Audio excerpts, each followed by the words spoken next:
Toy Story, Toy Story 2, Toy Soldiers. Who rents this crap? Yo, Evil. What are you doing? Yeah, on my 15.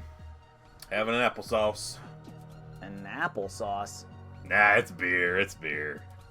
Dude, I told you, you're not supposed to drink on the clock anymore. I'm not on the clock, technically. This is my time. I do what I want on my time. No. Lunch is your time. Your 10-minute breaks are paid breaks. Pay your breaks. This motherfucker. I'm sorry. Pretty sure I heard you talking shit through the curtain. I always thought you were over there. The store layout is very simple. You're drunk, and you're not supposed to drink. The front of the store is over here. That's how I come to work every day. I don't see why it's such a big deal. I mean, everybody does it. Well, that's why you work in the back. If you cut out the alcohol, you can work out front. You got to give me a week and show me you're not drinking. You know what? Deal. All right, I'm going to hold you to it.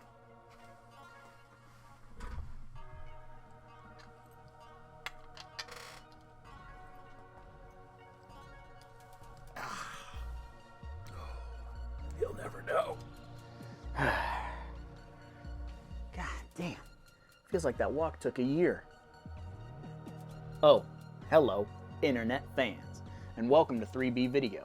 I'm your host, Rotten Roger DeMarco, and today we're going to be talking about S. Craig Zahler's 2015 film, Bone Tomahawk. Alright, so for those of you who don't know about this film, here is your plot synopsis. A clan of cannibalistic cave dwellers kidnap the town doctor, and it's up to the sheriff, his backup deputy, and a couple of other people to go rescue the lady in distress. The only problem is, these cannibalistic cave dwellers are bad motherfuckers. There's a little bit more to it, but before we get into that, first, let's take a look at Ryan Rogers! Splatter Facts. We have 19 dead bodies.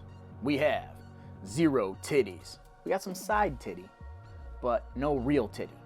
We have 1 penis. We have ominous howling, 3 songs for 10 cents, jail cell surgery, 1 cannibal hunting posse, cowboy bonding, horse shooting, backup deputy wisdom, gratuitous crutch trudging, 1 cannibal ambush, bone whistles, and 1 flea circus legitimacy discussion. The methods of death include but are not limited to throat slash, off screen, gutted, sliced and diced, gunshot, eaten off screen, cut lengthwise, gross, and decapitated. Okay, so now on to my overall thoughts of this film, guys. Hands down, no bullshit, this is one of the best horror westerns that I've ever seen. I don't know that I've seen many horror westerns, but if I had, this would be at the top of the list. I'm sure of it. That's a Tombstone reference. Deep cut, this movie has absolutely perfect comedic timing. The cast is outstanding, the lines that are delivered are perfect. I can gush about this movie for a very long time, so I'm gonna keep it brief. Look at the cast. Kurt Russell, Patrick Wilson, Matthew Fox, Richard Jenkins, David Arquette, Sid Haig. It just goes and goes and goes. Every single one of these characters never feels out of their element. They never feel unnecessary. They lend something to the story. They all have very different character traits. They're not all the same, like rootin' tootin', gun shootin', cowboy, badass motherfucker. They all have something different that they bring to the table, and that's what makes this movie so interesting to watch, is how each of these characters deal with the trouble that's ahead of them. Because at the core of this movie, it's an action, horror, cowboy film. You have a lot of these weird scenes where they're just riding across the plains or, setting up camp and having these discussions. And it takes a very long time to get to any horror elements. And I think that that sort of sets the tone with this movie, because you spend so much time with these characters, getting to know them and feeling them out, just knowing that they're riding into something that is very, very dangerous. And when that moment comes, it catches you off guard. I've seen this movie a handful of times, and every single time that I watch it, I'm not expecting what happens to happen. It's very jarring. So you spend probably the first hour and 20 minutes getting to know all of these characters.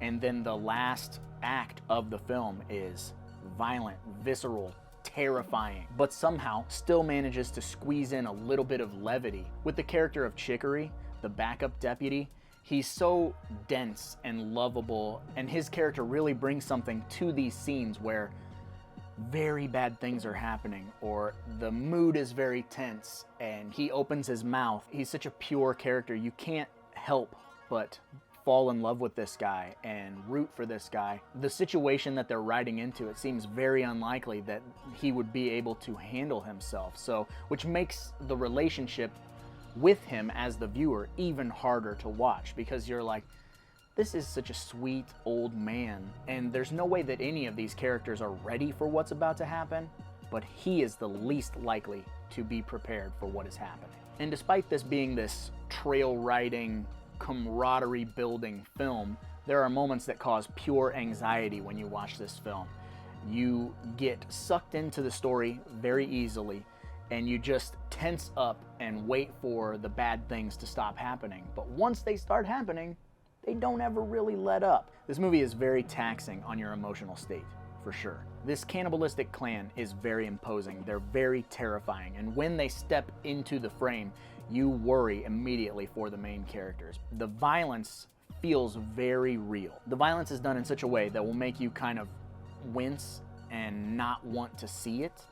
It has a very Cannibal Holocaust vibe with the violence, where you're like, could have gone all night without looking at that. Hey, it's just a little blood guy. I know what it is, you big dumb jock. Nightmare on Elm Street 5 reference. Deep cut. This movie has a way of taking the toughest horror movie aficionado and making them wince. I have seen a lot of shit. I have seen shit that'll turn you white. Ghostbusters reference. Deep cut. And the violence that happens in this movie makes me go, aye! Wayne's World 2 reference. Deep cut. But bottom line is, guys, in my personal opinion, this movie is 100% popcorn as fuck. Why? Because it's this super gnarly Western action horror film that has fucking Kurt Russell. We're not worthy. Another Wayne's World reference. Let's keep it going. Deep cut. I'm a big fan of this film, and if you have reservations, haha, that's a joke, about seeing this film because you're not a Western fan, push that to the side and give this movie a go, because this has something for everyone. If you're a fan of action, it's got something for you. If you're a fan of Westerns, it's got something for you. But this is my favorite. If you're a fan of horror, this movie has it in spades, and it just keeps on ticking. Freddy's Dead reference. Deep cut. So in the grand scheme of things, this movie might not win over the general audience out there in the real world. But in here, in 3B video, this B movie is the movie. But I suppose I should probably get going, because after all, there's a lot of movies out there, and somebody's got to watch them. So why not me? Right? There is no way he can go a week without drinking. No way.